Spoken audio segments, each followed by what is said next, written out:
கர்த்தருடைய பரிசுத்த நாமத்துக்கு ஸ்தோத்திரம். இன்றைய தினத்திலும் நம்ம இந்த பைபிள் ஸ்டடியில் நம்ம யோசேப்பை குறித்து நம்ம இன்னைக்கு பார்க்க போகிறோம். ஏற்கனவே கடந்த வாரங்களில் நம்ம முற்பிதாக்களான ஆபிரகாம், ஈசாக்கு, யாக்கோபு அவர்களை குறித்து நம்ம பார்த்துருந்தோம். இன்றைய தினத்தில் நம்ம யோசேப்பை குறித்து நம்ம பார்க்க போகிறோம். நம்ம எல்லாருக்கும் தெரியும், யோசேப்பினுடைய அந்த சரித்திரத்தை நம்ம நிறைய முறை நம்ம பைபிளில் வாசிச்சிருப்போம். அதில் என்னென்ன நல்ல குணங்கள்லாம் யோசேப்பு கிட்ட இருந்தது, எப்படி அது நமக்கு பிரயோஜனமாக இருக்க போகுது அப்படிங்கிறது தான் நம்ம இன்னைக்கு பார்க்க போகிறோம். முதல்ல பார்த்தீங்கன்னா, இந்த யோசேப்பு அப்படிங்கிற அந்த பெயருக்கான அர்த்தம் பார்த்தீங்கன்னா காட் வில் ஆட் அப்படின்னு போட்டிருக்கு. அப்படின்னா கர்த்தர் என்ன பண்ணுவாரா, அவர் இன்க்ரீஸ் பண்ணுவார். அதாவது தமிழ்ல என்ன சொல்றது, பெருக செய்வார். அதுதான் யோசேப்பினுடைய அந்த பெயருக்கான அர்த்தம். அதே மாதிரி பாத்தீங்கன்னா, யோசேப்புக்கு பார்வோன் ஒரு பேர் வைக்கிறார், சாப்நாத் அப்படின்னு சொல்லி. அவர் என்ன பண்றாரு, எகிப்துல இருக்கும்போது பார்வோன் ஒரு பேர் வைக்கிறத நம்ம பார்க்கிறோம். அதே மாதிரி நம்ம எல்லாருக்கும் தெரியும், யாக்கோபனுடைய பிள்ளை தான் யோசேப்பு. யாக்கோபுக்கு மொத்தம் 12 பிள்ளைங்கள்ல, அந்த 12 பிள்ளைங்கள்ல அந்த பென்யமின் பாத்தீங்கன்னா அந்த ராகேலுக்கு பிறந்த ஒரு சகோதரர். மித்தம் அது இல்லாம யாக்கோபுக்கு இன்னும் 10 பிள்ளைங்க இருந்தாங்க. ஸோ இன்னும் மொத்தம் யோசேப்புக்கு 11 சகோதரர்கள் இருந்தாங்க அப்படின்னு நம்ம பார்க்கிறோம். அதே மாதிரி யோசேப்பு பார்த்தீங்கன்னா அடிமையா கொண்டு எகிப்துக்கு கொண்டு போகப்பட்டதுக்கு அப்புறமா எகிப்துல அவர் என்ன பண்ணாரு, ஒரு எகிப்து பெண்ணை அவர் என்ன பண்ணாரு, திருமணம் செய்யறாரு. அவங்களுடைய பேர் அஸ்நாத் அப்படின்னு இருக்கு. அதே மாதிரி அவங்களுக்கு எகிப்துல தான் என்ன பண்றாரு, யோசேப்புக்கு 2 குமாரர்கள் பிறக்கிறத நம்ம வாசிக்க முடியும். மனாசே அண்ட் எப்ராயிம் 2 பேர். இதெல்லாம் நம்ம ஆல்ரெடி நம்ம நிறைய வாட்டி நம்ம கேட்டிருப்போம், நம்ம பார்த்துருப்போம். நீங்க பாத்தீங்கன்னா இங்க நம்ம இந்த யோசேப்பினுடைய அந்த என்னென்ன நற்குணங்கள் அவருக்கு இருந்தது அப்படிங்கிறத குறித்து தான் நம்ம இன்னைக்கு பார்க்க போறோம். ஸோ முதலாவது நம்ம பார்த்தோம் அப்படின்னா, இந்த யோசேப்பு தேவனுக்கு பயந்த ஒரு மனுஷனா இருக்கிறத நம்ம பார்க்க முடியும். நீங்க அதை குறித்து வாசிக்கும் போது ஆதியாகமத்துல 37 அதிகாரம் முதல்ல 2ஆம் வசனத்துல நம்ம வாசிக்கும் போது பாத்தீங்கன்னா, யாக்கோபனுடைய சந்ததியின் வரலாறு. யோசேப்பு 17 வயதிலே தன் சகோதரருடனே ஆடுகளை மேய்த்துக் கொண்டிருந்தான். அந்த இளைஞன் பில்கால் சில்பால் என்னும் தன் தகப்பனுடைய மறுமணி ஆட்டிகளின் குமாரரோடு இருந்து அவர்களுடைய துர்மார்க்கத்தை என்ன பண்ணாரா, தன் தகப்பனுக்கு சொல்லி வருவான். அவங்களுடைய அந்த கூட இருந்து அவங்களுடைய அந்த சகோதரர்கள் தப்பு பண்ணும்போது அவர் அந்த தப்பை என்ன பண்றாரு, அவங்க அப்பாவுக்கு சொல்றாரு. இல்ல அப்படியே தப்பு பண்ணட்டும் அப்படின்னு சொல்லி என்ன பண்ணிடல, அதை விட்டுறல. அவர் ஆண்டவருக்கு பயந்தது நிமித்தம் அவங்க பொல்லாதான காரியங்களை அவங்க செய்யும் போது அதை என்ன பண்றாரு, அவர் கண்டிப்பா சொல்லியிருப்பாரு. ஆனா அவர் சின்ன பையங்கிறதுனால அவர் சொல்லி என்ன பண்ணிருக்க மாட்டாங்க, கண்டிப்பா கேட்டிருக்க மாட்டாங்க. ஆனா அதனால அவங்க அப்படியே விட்டுறாம அவங்க அப்பாவுக்கு அதை எல்லாத்தையும் தெரியப்படுத்துறாரு. அது நிமித்தம் தான் பாத்தீங்கன்னா அவங்க என்ன பண்றாங்க, யோசேப்பு மேல எப்பவுமே அவங்க ஒரு கோபமாவே யோசேப்பு மேல இருக்கிறத நம்ம பார்க்கிறோம். இல்ல நீங்க இதை குறித்து நம்ம ஒரு வசனம் வாசிக்கும் போது நீதிமொழிகள் 27 அதிகாரம் 5ஆம் வசனம் வாசிங்க. நீதிமொழிகள் 27:5. மறைவான சிநேகத்தை பார்க்கிறோம், வெளிப்படையான கடிந்து கொள்ளுதல் நல்லது. நம்ம சிநேகத்தை பார்க்கிறோம், நம்ம என்ன பண்ணணுமா, வெளிப்படையா நம்ம கடிந்து கொள்ளணும் அப்படின்னு சொல்லி வேதம் சொல்லுதுல. அப்போ அந்த மாதிரி யாராவது தப்பு பண்ணும்போது நம்ம என்ன பண்ணணும், அவங்கள கடிந்து கொள்கிறவர்களா இருக்கணும். இது எப்படி வரும், நம்ம முதல்ல ஆண்டவருக்கு பயந்து நடந்தாதான் நம்ம அடுத்தவங்களை என்ன பண்ண முடியும், சொல்ல முடியும்ல. ஏன்னா நம்மளே ஒழுங்கா இல்லாத போது நம்மளால என்ன பண்ண முடியாது, யாரையுமே எதுவுமே நம்மளால சொல்ல முடியாது. அப்போ அவருடைய வாழ்க்கை அதே மாதிரிதான். அவர் தேவனுக்கு பயந்து நடக்கிற காரியங்களை குறித்து நம்ம பார்க்க போறோம். நீங்க பாத்தீங்கன்னா நம்ம எல்லாருக்கும் தெரியும், யோசேப்பு என்ன பண்றாங்க, அவங்க அடிமையா என்ன பண்றாங்க, எகிப்து தேசத்து அந்த வர்த்தகர்கிட்ட என்ன பண்றாங்க, வித்துடுறாங்க. வித்ததுக்கு அப்புறம் பாத்தீங்கன்னா எகிப்துக்கு யோசேப்பு கொண்டு போகப்படுறாரு.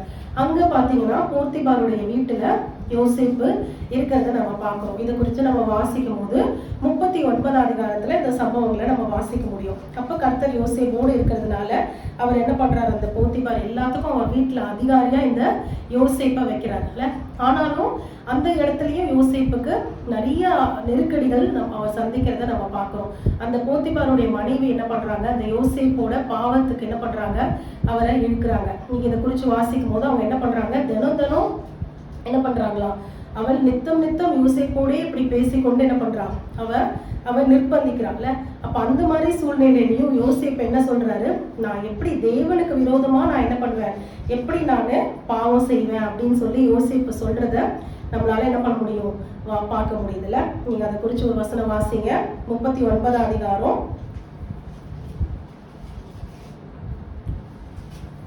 9 வசனம். இந்த வீட்டிலே என்னிலும் பெரியவன் இல்லை. நீ அவருடைய மனைவியா இருக்கிறபடியால் உன்னை தவிர வேறொன்றையும் அவர் எனக்கு விலக்கி வைக்கவில்லை. இப்படி இருக்க நான் இத்தனை பெரிய பொல்லாப்புக்கு உடன்பட்டு தேவனுக்கு விரோதமாய் பாவம் செய்வது எப்படி என்று அவர் என்ன சொல்றாரு? அங்க வீட்டுல யாருமே இல்ல, ஆனாலும் அவர் என்ன சிச்சுவேஷன் இருந்தாலும் அவர் என்ன பண்ணல, அவருக்கு எப்பவுமே என்ன ஒரு உணர்வு இருக்கு, யார் இருக்காங்க இல்ல, ஆனா யார் இருக்கா, தெய்வம் நம்மளை எப்பயுமே பார்த்துட்டு இருக்காரு அப்படிங்கிற அந்த உணர்வு இருக்கிறதுனால அவர் என்ன சொல்றாரு, தேவனுக்கு விரோதமா இவ்வளவு பெரிய பொல்லாங்க நான் எப்படி செய்ய முடியும் அப்படின்னு சொல்லி, இதனால அவருக்கு தெரியும் நிறைய அவருக்கு பிரச்சனை வரும் அப்படின்னு தெரிஞ்சாலும் அவர் என்ன பண்ணல, அந்த பாவத்துக்கு அவர் உடன்படல. இல்ல, அப்போ நம்மளும் அப்படிதான் இருக்கணும்ல, பாவத்துக்கு விலகி ஓடுகிறவர்களாய் நம்ம இருக்கணும். அப்படிதான் அவர் யோசேப்பு என்ன பண்ணாராம், அவ பிடிச்சி அவருடைய ட்ரெஸ்ஸை பிடிச்சி இழுக்கும் போது அவர் என்ன பண்றாரு, அப்படியே அதை விட்டுட்டு என்ன பண்றாரு, வெளியே ஓடி போகிறத நம்ம பார்க்கிறோம். அப்ப அப்படியாக நம்ம என்ன பண்ணணும், ஒரு ஜாக்கிரதை உள்ளவர்களா நம்ம என்ன பண்ணணும், நம்ம இந்த உலகத்துல நம்ம இருக்கணும் அப்படின்னு தேவன் விரும்புகிறார். ஏன்னா நம்ம தேவனுக்கு பயப்படுகிற பயம் வந்து நம்ம இருதயத்துல இருக்கணும் அப்படின்னு சொல்லி வேதம் சொல்லுது. இதை குறிச்சு நம்ம வசனம் வாசிக்கும் போது உபாகமம் 10 அதிகாரம் 12 வசனம் நம்ம வாசிச்சோம் அப்படின்னா, இப்பொழுதும் இஸ்ரவேலே, நீ உன் தேவனாகிய கர்த்தருக்கு பயந்து அவர் வழிகளிலெல்லாம் நடந்து அவரிடத்தில் அன்பு கூர்ந்து முழு இருதயத்தோடு முழு ஆத்மாவோடு நம்ம என்ன பண்ணணுமா, கர்த்தரை சேவிக்கணும். வெறும் முழு இருதயத்தோடு முழு ஆத்மாவோடு சேவிக்கிறது மாத்திரம் இல்ல, நம்ம என்ன பண்ணணுமா, கர்த்தருக்கு பயந்து அவர் வழியில நம்ம நடந்து கர்த்தரிடத்தில் நம்ம அன்பு கூறணும் அப்படின்னு சொல்லி நமக்கு வேதம் சொல்லுது. அதே மாதிரி ஒரு வசனம் நம்ம யோபுல வாசிச்சோம் அப்படின்னா, யோபு 28 அதிகாரம் 28 வசனம் வாசிங்க. மனுஷனை நோக்கி, இதோ ஆண்டவருக்கு பயப்படுவதே ஞானம், பொல்லாப்பை விட்டு விலகுவதே புத்தி என்றார். இப்போ நமக்கு ஞானம் எது, ஆண்டவருக்கு கர்த்தருக்கு பயப்படுகிற பயம் தான் நமக்கு ஞானம் இல்ல. அதேதான் நீதிமொழிகள்ல கூட நம்ம வாசிக்கிறோம். நீதிமொழிகள் 8 அதிகாரம் 13 வசனத்தை வாசிங்க. தீமையை வெறுப்பதே கர்த்தருக்கு பயப்படும் பயம், பெருமையும் அகந்தையும் தீய வழியும் புரட்டுவாயும் நான் வெறுக்கிறேன் அப்படின்னு இருக்கு. அப்ப நம்ம என்ன பண்ணணும், தீமையை நம்ம வெறுத்து நன்மை செய்யறவர்களாய் நம்ம இருக்கணும், கர்த்தருக்கு பயப்படுகிறவர்களாய் நம்ம இருக்கணும்ல. ஏன்னா பாத்தீங்கன்னா உலகத்துல பாவம் வந்து ரொம்ப பெருகி இருக்குல்ல, அவ்வளவு ஜாக்கிரதை உள்ளவர்களாய் அப்ப நம்ம என்ன பண்ணணும், தெய்வ பிள்ளைகள் நம்ம ஜாக்கிரதை உள்ளவர்களாய் நம்ம வாழணும்ல, ஆண்டவருக்கு பயந்து நம்ம நடக்கணும். இதுதான் நம்ம முதல்ல நம்ம பாக்குறது. யோசேப்பு இடத்துல நம்ம கத்துக்கொள்றது கர்த்தருக்கு பயப்படுகிற பயத்தை குறித்து நம்ம பார்க்கணும். ரெண்டாவது பாத்தீங்கன்னா, யோசேப்பு எல்லா சூழ்நிலையிலையும் பாத்தீங்கன்னா உண்மை உள்ள ஒரு மனுஷனா இருக்கிறத நம்ம வாசிக்க முடியும். முதல்ல பாத்தீங்கன்னா ஆண்டவருக்கு உண்மையா இருக்காருல்ல யோசேப்பு. ஆண்டவர் வந்து யோசேப்புக்கு ஒரு தரிசனத்தை, சொப்பனத்தை கொடுக்கிறார். அந்த அரிக்கட்டுகள் எல்லாம், அவருடைய கூட பிறந்தவருடைய அரிக்கட்டுகள் எல்லாம் இவரை வணங்கி இருக்க மாதிரி முதல்ல ஒரு சொப்பனத்தை காண்பிக்கிறார். அது அவர் சொல்றது நிமித்தம் அவங்க சகோதரர்கள் என்ன பண்ணாங்களா, இன்னும் அதிகமா யோசேப்பை பகைத்தார்கள் அப்படின்னு இருக்கும். அதே மாதிரி ரெண்டாவது பாத்தீங்கன்னா சூரியன் சந்திரன் நட்சத்திரங்கள் எல்லாம் வந்து யோசேப்பை வணங்கி இருக்க மாதிரி ஒரு சொப்பனத்தை கொடுக்குறாரு. ஸோ 2 முறை அந்த சொப்பனங்கள் வந்த பிறகும் யோசேப்பு எந்த பாவமும் செய்யல. நம்ம பாக்குறோம்ல, யோசேப்பு அவருடைய சகோதரருடைய பாவங்களை கூட அவங்க தகப்பனுக்கு அறிவிக்கிற ஒரு பிள்ளையாய் தான் இருந்திருக்காரு. அப்போ அந்த மாதிரி சூழ்நிலையிலையும் அவர் என்ன பண்றாரு, அவங்க வெறுத்த அந்த சகோதரர்களுக்கு என்ன பண்றாரு, சாப்பாடு எடுத்துட்டு போறாருல, அந்த தோத்தானுக்கு என்ன பண்றாரு, சாப்பாடு எடுத்துட்டு போகும்போது அவருடைய சகோதரர்கள் என்ன பண்றாங்க, தூரத்துல வரதை பார்த்தே இந்த சொப்பனக்காரனை நம்ம என்ன பண்ணிடணும், இன்னைக்கு நம்ம கொலை செஞ்சிடணும், ஒரு குழியை வெட்டி என்ன பண்ணிட்டாங்க, அதுக்குள்ள தூக்கி போட்டுட்டாங்க. இப்போ குழியை வெட்டி தூக்கி போட்டது இல்லாம அதுக்கு அடுத்து என்ன பண்றாங்க, சரி ரத்த பழி வேண்டாம் அப்படின்னு சொல்லி என்ன பண்றாங்க, இஸ்மவேலர் இடத்துல என்ன பண்ணிடுறாங்க, வித்துடுறாங்க. அதையும் நம்ம பாக்குறோம். அப்போ அந்த மாதிரி சூழ்நிலையிலையும் யோசேப்பு அதுக்கப்புறம் தான் இந்த போத்திபாருடைய வீட்டுக்கு யோசேப்பு கொண்டு போகப்படுறதை நம்ம பாக்குறோம்ல. அப்போ தேவன் வந்து அவருக்கு ஒரு சொப்பனத்தை கொடுத்திருக்காரு. ஆனா அந்த சொப்பனத்துக்கு ஆப்போசிட்டா தான் எல்லாமே அவருடைய வாழ்க்கையில நடந்துட்டு இருக்கு. இப்ப சில நேரம் நம்ம யோசிப்போம், ஆண்டவர் நமக்கு இந்த ஒரு தரிசனத்தை கொடுத்திருக்காரு, இந்த சொப்பனத்தை கொடுத்திருக்காரு, அதுக்கேற்ற மாதிரி நம்ம வாழ்க்கை கரெக்டா போச்சுன்னா நமக்கு ஓகே, ஆண்டவர் மேல ஒரு விசுவாசம் நம்பிக்கை இதெல்லாம் அதிகமாகும். ஆனா யோசேப்பினுடைய வாழ்க்கையில பாத்தீங்கன்னா அந்த தரிசனம் சொப்பனத்துக்கு அப்புறமா அவன் இருக்க மேல போகல, இருக்க எங்க போயிட்டே இருக்காரு, அவரு கீழே தான் போயிட்டு இருக்க மாதிரி இருக்குல்ல. அவர் அடிமையா வித்துட்டாங்க. ஆனா கூட அவர் என்ன பண்ணல, என்ன ஆண்டவர் தான் கை விட்டுட்டாரே, நான் இப்படி அடிமையா ஒரு வீட்டுக்கு நான் வந்துட்டேனே அப்படின்னு சொல்லி அவர் என்ன பண்ணல, ஆண்டவர் மேல கோபப்படல. அவர் அதை வச்சு என்ன பண்ணல, பாவம் பண்ணல. இன்னைக்கு நிறைய பேர் வந்துட்டு பின்மார்க்கத்தை நோக்கி போறதுக்கு இது ஒரு முக்கிய காரணமா இருக்குல்ல. அவங்க நினைச்சபடி அவங்க லைஃப் இல்ல, ஆண்டவர் ஒண்ணு கேட்கிறாங்க அதை செய்யல அப்படின்னா அந்த காத்திருக்கிறது அந்த நேரத்துல அவங்க எதுக்குள்ள போயிடுறாங்க, பின்மார்க்கத்தை நோக்கி அவங்க போறதை நம்ம பாக்குறோம்ல. அவங்க ஜீவியம் அப்படியே ஆண்டவரை விட்டு விலகி போறதை நம்ம பாக்குறோம். ஆனா யோசேப்பு அந்த மாதிரி சூழ்நிலையில கூட அவர் என்ன பண்ணல, அவர் ஒரு அடிமையா ஒரு வீட்டுல இருக்கும் போதும் ஆண்டவர் என்ன பண்ணாரு, உண்மையாய் ஆண்டவரை தேடுகிறார். ஆண்டவர் இருக்காரு, கர்த்தருக்கு பயந்து நடக்கிற ஒரு யோசேப்பா இருந்தது நிமித்தம் தான் ஆண்டவர் என்ன பண்றாரு, யோசேப்பு ஆசீர்வதிக்காருல. அந்த போத்திபார் வீட்டுல இப்ப அவர் பாக்குறாரு, அந்த அவர் கண்ணார பாக்குறாருல, கர்த்தர் வந்து யோசேப்பு நிமித்தம் தான் என் குடும்பத்தை ஆசீர்வதிக்கிறான்னு சொல்லிட்டு தான் அவர் என்ன பண்றாரு, எல்லாத்தையும் யோசேப்பின் வசத்துல அவர் ஒப்பு கொடுக்கறது நம்ம பாக்குறோம். அதே மாதிரி செய்யாத தப்புக்கு யோசேப்பு என்ன பண்றாரு, ஜெயிலுக்கு போறாருல, சிறைச்சாலைக்கு. அதுக்கப்புறம் கூட அவர் என்ன பண்ணல, அவருடைய அந்த ஆண்டோர் மேல இருக்க அந்த பயத்தையோ இல்ல அந்த உத்தமத்தையும் அவர் என்ன பண்ணல, விடல. அங்கேயும் அவர் என்ன பண்றாரு, உத்தமனாதான் அவர் இருக்கிறத நம்ம பாக்குறோம். அப்போ எவ்வளவு காரியங்கள் அவருக்கு வாழ்க்கையில பாத்தீங்கன்னா எல்லாமே வந்து நெகட்டிவாவே தான் நடந்துட்டு இருக்கு. ஆனா அவ்வளவு நெகட்டிவ் நிமித்தம் அவர் அந்த உத்தமத்தை விடாம இருந்தது நிமித்தம் தான் கர்த்தர் அந்த சொப்பனத்தை எவ்வளவாய் ஆசீர்வதிச்சிருக்காரு சொல்லிட்டு நான் யோசிக்கும் போது அவருக்கு வந்து சொப்பனம் என்ன, அந்த குடும்பத்துல இருக்க அந்த அரைக்கட்டுகள் வந்து வணங்குறதை நம்ம பாக்குறோம். அப்படின்னா அவருடைய சகோதரர்கள் அவரை வணங்குறாங்க அப்படின்னு அதுக்கு பொருள். அதே மாதிரி பாத்தீங்கன்னா அதே மாதிரி சூரியன் சந்திரன் நட்சத்திரங்கள் அவங்க குடும்பம் வணங்குறது தான் அவர் சொப்பனமா பாக்குறாரு. ஆனா அவர் அவ்வளவு தூரம் அவர் எல்லா விதத்துல அவர் சோதிக்கப்பட்டு அவர் உண்மையா இருந்தது நிமித்தம் கர்த்தர் எவ்வளவு தூரம் யோசேப்பு ஆசீர்வதிச்சிருந்தா ஒரு ஒட்டுமொத்த தேசமும் யோசேப்பனுடைய காலில் வந்து விழுந்து வணங்குற மாதிரி அந்த சொப்பனம் நிறைவேறுச்சுல. பார்வோன் என்ன சொல்றாரு, யோசேப்பை உயர்த்தி அவருடைய மோதிரத்தை போட்டு எல்லா மக்களும் தெண்டனிட்டு பணியுங்கள் அப்படின்னு சொல்றாரு. அப்போ நம்ம உண்மையா நம்ம இருந்தோம் அப்படின்னா கர்த்தர் நம்மள என்ன பண்ணுவாரு, நம்ம யோசிக்க முடியாத அளவுக்கு அவர் நம்மள என்ன பண்ணுவாரு, அவர் ஆசீர்வதிப்பார். ஏன்னா யோசேப்புக்கு அவருடைய குடும்பம் அவரை வணங்குற மாதிரியான ஒரு சொப்பனத்தை தான் அவர் பாக்குறாரு சின்ன வயசுல. ஆனா அதை வந்து அவர் விடாம பற்றி கொண்டு அவர் உண்மையா இருந்தது நிமித்தம் கர்த்தர் என்ன பண்றாரு, ஒரு தேசத்துக்கே ஒரு பெருசா ஒரு ராஜாக்கு அடுத்த ஸ்தானத்துல அவரை உயர்த்தி ஒரு அந்நிய மக்கள் ஒரு அடிமையா கொண்டு போகப்பட்ட ஒரு தேசம். அவர் போகும்போது எவ்வளவு ஒரு கலக்கத்தோட போயிருப்பாருல, இப்படி என் சொந்த ஊரை விட்டு குடும்பத்தை விட்டு நான் ஒரு அடிமையா தெரியாத ஒரு தேசத்துல நான் வந்திருக்கேன் அப்படின்னு அவர் இருந்திருப்பாருல. ஆனாலும் அவர் விடாம அவர் ஆண்டவரை பற்றி கொண்டது நிமித்தம் அந்த உண்மையின் நிமித்தம் ஆண்டவர் என்ன பண்றாரு, ஒரு தேசமே அவருடைய காலில் விழுந்து பணியத்தக்கதாக கர்த்தர் என்ன பண்ணாரு, யோசேப்பை உயர்த்துகிறத நம்ம பாக்குறோம். சோ முதல்ல பாத்தீங்கன்னா கர்த்தருக்கு அவர் என்ன பண்ணாரு, உண்மையா இருக்கிறத நம்ம பாக்குறோம். அதுதான் நீதிமொழிகள் 28:20 போட்டிருக்குல்ல, உண்மையுள்ள மனுஷன் பரிபூர்ண ஆசீர்வாதங்களை பெறுவாங்க. லேசான ஆசீர்வாதம் கிடையாது, எல்லாத்துலயுமே ஒரு ஃபுல்ஃபில்னஸ், ஒரு பரிபூர்ணத்தை ஆண்டவர் என்ன பண்ணுவாரு, கட்டளையிடுவார்ல. அப்போ அந்த யோசேப்பு என்ன பண்ணாரு, ஆண்டவருக்கு உண்மையா இருக்கிறத பாக்குறோம். ரெண்டாவது பாத்தீங்கன்னா அந்த போத்திபாரனுடைய வீட்டுல அவர் என்ன பண்ணாரு, உண்மையா இருந்தார். ஏன்னா அவருடைய மனைவி தப்பு செய்ய கூப்பிடும் போது கூட அவர் என்ன சொல்றாரு, என்னுடைய அந்த ஆண்டவர் வந்து உன்னை தவிர அவர் என்ன பண்ணல, எனக்கு எதையுமே விலக்கி வைக்கல. அவர் என்ன பண்ணிருக்காரு, எல்லா அதிகாரமும் எனக்கு இந்த வீட்டுல கொடுத்திருக்காரு அப்படின்னு சொல்லி அவர் என்ன பண்றாரு, நான் கண்டிப்பா என்ன பண்ண மாட்டேன், இந்த பாவத்தை நான் செய்ய மாட்டேன்னு சொல்லி அந்த போத்திபாருக்கு உண்மையா இருக்கிறத நம்ம பாக்குறோம்ல. அப்போ போத்திபாருக்கு உண்மையா இருக்காரு. அதே மாதிரி ஜெயில கொண்டு அவரை விட்டாலும் அந்த ஜெயிலையும் அவர் என்ன பண்றாரு, உண்மை உள்ளவரை அவர் இருக்கிறது நிமித்தம் தான் அந்த ஜெயில இருக்க அந்த அதிகாரி என்ன பண்றாரு, எல்லாத்தையும் யோசேப்பினுடைய வசத்துல விட்டு என்ன பண்றாரு, கண்காணி மாதிரி என்ன பண்ணிருக்காரு, அந்த ஜெயில யோசேப்பை வச்சிருக்கிறத நம்ம பாக்குறோம். அப்போ அப்படியாக அந்த இடத்துல என்ன பண்ணிருக்காரு, உண்மையா இருந்திருக்காருல்ல.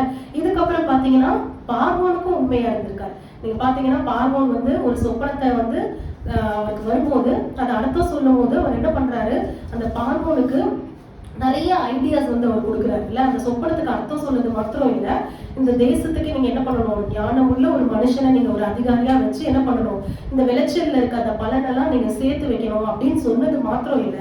நீங்க நம்ம அதை குறிச்சு நம்ம வாசிச்சோம் அப்படின்னா 47 அதிகாரம்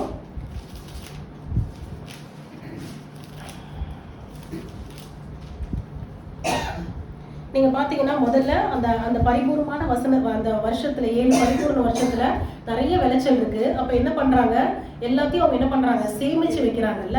அதுக்கப்புறம் அதெல்லாம் செலவழிஞ்சதுக்கு அப்புறம் ஜனங்கள் என்ன பண்றாங்க, யோசேப்பு கிட்ட வந்து எங்களுக்கு என்ன பண்ணணும், எங்களுக்கு வந்துட்டு விளைச்சல் இல்லை, எங்களுக்கு தானியம் வேணும் அப்படின்னு சொல்லி கேட்கும் போது அவர் என்ன சொல்றாரு, முதல்ல அவங்க கிட்ட இருக்க அந்த காசெல்லாம் கொடுத்து அவர் என்ன பண்றாரு, அந்த தானியத்தை கொடுக்குறாரு. அப்போ அந்த காசெல்லாம் செலவழிஞ்சதுக்கு அப்புறம் பாத்தீங்கன்னா 16வது வசனத்துல பணம் இல்ல, அப்ப என்ன சொல்றாரு, உங்க ஆடு மாடுகள் எல்லாம் கொடுங்க அப்படின்னு சொல்றாரு. அப்போ அவங்க ஜனங்கள் என்ன பண்றாங்க, அவங்களோட ஆடு மாடெல்லாம் என்ன பண்றாங்க, யோசேப்பிட்ட கொடுக்குறாங்க. அடுத்து அவங்க ஆடு மாடும் செலவழிஞ்சிருச்சு. அடுத்து அந்த 19ஆம் வசனத்துல என்ன சொல்றாங்க, எங்க ஆடு மாடு பணம் எதுவுமே எங்ககிட்ட இல்ல, ஆனா நாங்க இப்ப சாவாம உயிரோடு இருக்கணும்னா எங்ககிட்ட என்னதான் இருக்கு, எங்க நிலம் தான் இருக்கு அப்படின்னு சொன்ன உடனே யோசேப்பு என்ன சொல்றாரு, இது அவங்களே சொல்றாங்க, எங்க நிலத்தை வாங்கிட்டு நீங்க என்ன பண்ணணும், எங்களுக்கு வந்துட்டு விதையை தரணும், தானியத்தை தரணும் அப்படின்னும் போது அந்த யோசேப்பு என்ன பண்றாரா, அந்த மொத்த நிலத்தையும் என்ன பண்றாரு, வாங்கினாரு. 20ஆம் வசனம் நம்ம அதுல வாசிச்சோம் அப்படின்னா, அப்படியே எகிப்தியர் தங்களுக்கு பஞ்சம் மேலிட்டபடினால் அவரவர் தங்கள் வயல் நிலங்களை விற்றார்கள். யோசேப்பு எகிப்து நிலங்கள் யாவையும் பார்வோனுக்காக கொண்டான். இவ்விதமாய் அந்த பூமி பார்வோனுடையது ஆயிற்று. இப்போ பாத்தீங்கன்னா யோசேப்பை ஒரு அதிகாரியா வச்சதுனால அந்த யோசேப்பு என்ன பண்ணிட்டாரு, அந்த ஒட்டுமொத்த பூமியையும் யாருக்கு சொந்தமாக்கி கொடுத்துட்டாரு, பார்வோனுக்கு சொந்தமாக்கி கொடுத்துட்டாங்கல்ல. அப்ப எந்த அளவுக்கு அவர் வந்து பார்வோனுக்கும் உண்மையா இருந்திருக்காருல்ல. அப்ப இதை பத்தி நம்ம பார்க்கும்போது எல்லா காரியங்களையும் அவர் என்ன பண்றாரு, உண்மையா இருக்கிறத நம்ம வாசிக்கிறோம். ஒரு நீதிமொழிகள் கூட நம்ம வாசிப்போம். நீதிமொழிகள் 20ஆம் அதிகாரம் 6ஆம் வசனம். மனுஷர் பெரும்பாலும் தங்கள் தயாளத்தை பிரசித்தப்படுத்துவார்கள், உண்மையான மனுஷனை கண்டுபிடிப்பவன் யார்? சோ நிறைய பேர் அவங்களுடைய தயாளத்தை தான் என்ன பண்ணுவாங்க, பிரசித்தம் பண்ணுவாங்க, நான் இதை பண்ணேன் அதை பண்ணேன் அப்படின்னு சொல்லிட்டு. ஆனா உண்மையுள்ள மனுஷனை கண்டுபிடிக்கிறவன் யார் அப்படின்னு சொல்லி இருக்குல்ல. உண்மையுள்ள மனுஷனை கண்டுபிடிக்கிறது அவ்வளவு ஒரு அரிதான காரியம். ஏன்னா யோசேப்பு பாத்தீங்கன்னா நமக்கு தெரிஞ்ச வசனம் தான் என்னது, யாக்கோபு 1ஆம் அதிகாரம் 12ஆம் வசனத்தின்படி சோதனையை சகிக்கிற மனுஷன் வந்து பாக்கியவான், அவன் உத்தமன் என்று விளங்கின பின்பு கர்த்தர் நம்மிடத்தில் அன்பு கூறுவதற்காக வைத்திருக்கிற ஜீவ கிரீடத்தை பெறுவான் அப்படின்னு போட்டிருக்குல்ல. அப்ப அந்த சோதனையை யோசேப்பு சகிச்சது நிமித்தமாக கர்த்தர் என்ன பண்ணியிருக்காரு, அந்த அவ்வளோ பெரிய ஆசீர்வாதத்தை யோசேப்புக்கு கொடுத்திருக்காரு. அப்போ நம்ம உத்தமன் அப்படின்னு நம்ம விளங்க பண்ணணும்ல. நம்ம ஆண்டவர் பிள்ளைங்களா நம்ம இருக்கோம் அப்படின்னா நம்ம எப்படி இருக்கணும், நம்ம ஏன்னா யோபு குறித்து அப்படிதான் ஆண்டவர் சொல்றாருல, அவர் உத்தமனும் அவர் சன்மார்க்கனும் பொல்லாப்புக்கு விலகி தேவனுக்கு பயந்து நடக்கிற மனுஷன் அப்படின்னு இருக்கு. அப்போ அதே போல நம்மளும் உத்தமர்களாய் நம்ம இருக்கணும் அப்படின்னு சொல்லி வேதம் சொல்லுது. இப்போ 2வது நம்ம யோசேப்பை குறித்து பார்த்தது அவருடைய அந்த உத்தம குணத்தை குறித்து நம்ம பார்த்தோம். 3வது நம்ம பார்த்தோம் அப்படின்னா யோசேப்புக்கு ஆண்டவர் என்ன பண்றாரு, ஒரு தாளந்தை கொடுத்திருக்காருல்ல. என்ன தாளந்து அப்படின்னா அந்த சொப்பனங்களை அவர் கரெக்டா என்ன பண்றாரு, அதற்கான விளக்கத்தை அவர் கூறுவதற்கான ஒரு தாளந்தை யோசேப்புக்கு கொடுத்திருக்காரு. இப்ப ஆண்டவர் நமக்கு ஒரு தாளந்தை கொடுக்கும் போது அதை நம்ம என்ன பண்ணணும், தேவனுடைய நாமத்தின் மகிமைக்காக அதை நம்ம உபயோகப்படுத்துறவங்களா நம்ம இருக்கணும் அப்படிங்கிறது நம்ம பார்க்க போறோம். சோ முதல்ல பாத்தீங்கன்னா அந்த ஜெயில யோசேப்பு செய்யாத தப்புக்காக யோசேப்பு என்ன பண்றாங்க, அந்த ஜெயில கொண்டு வந்து போடுறாங்க.